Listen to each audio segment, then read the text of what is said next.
The news cycle seems to be churning in circles, and it's clear that we're witnessing the final days of the Babylonian fake government of the United States and Israel. This is an objective truth now.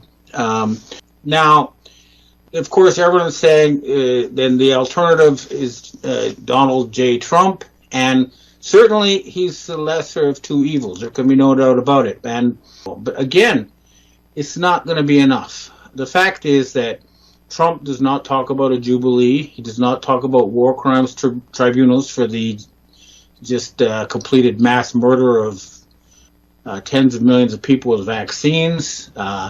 He's certainly not talking about the pedophile criminal regime in Israel that claims that they can rape and murder people who are not members of their tribe because they're allowed to. This is not how it's going to work. At this point, I think it's very clear that talking about the Jews, we're talking about the Satan-worshipping leadership who have enslaved the Jews and brainwashed them. And I say to President Sisi of Egypt, don't worry about money. The rest of the world will keep Egypt going. So the other thing that people need to understand is Israel does not have a Samsung option. They do not have the ability to set off their nuclear war weapons and destroy the world. That's just not true anymore. And they know that if they try something like that, the entire country will be obliterated with nuclear weapons, as will New York and probably Geneva. At this point, it's to surrender and accept the creation of a genuine Jewish state of Judea that would include the native Judeans, who are misleadingly called Palestinians. That's the only option that's going to work. At this point, we need kinetic action, and that is happening. I've noticed that the YouTube died, supposedly of cancer, and his son died, identified as the leading Satanist now, and he's on the run.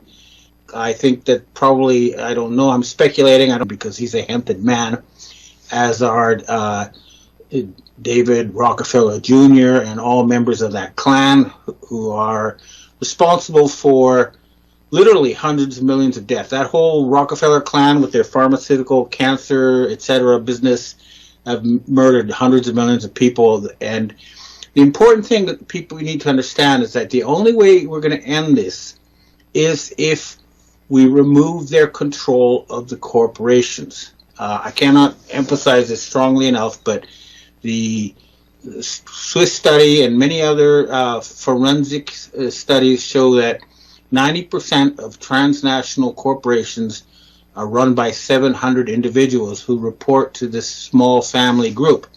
And we need an audit so that we can separate genuine entrepreneurs who got rich by creating value from people who use central bank fraud, creating money out of nothing to take over vast sections of the economy.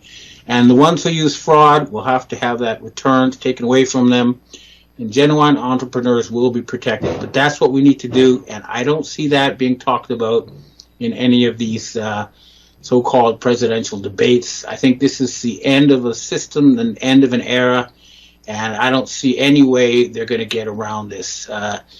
I know they're going to try. They say there's a Donald Trump who's in Mount Cheyenne, who's leading the Space Force in the White Hats. My source is a relative of, well, I won't mention his name, but I have gone to physically meet him, and I've seen pictures of him with all the U.S. presidents, and he is connected to Antarctica. And someone, who on my site as Winlander is going to meet him on the 25th.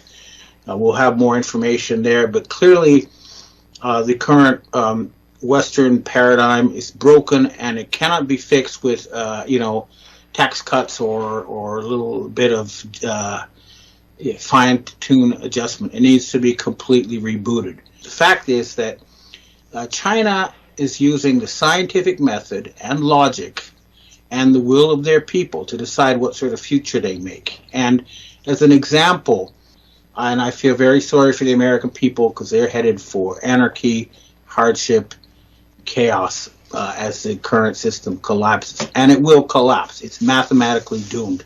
You cannot deny reality. You cannot print money and put it in computers and pretend that's real. You cannot eat zeros on computers.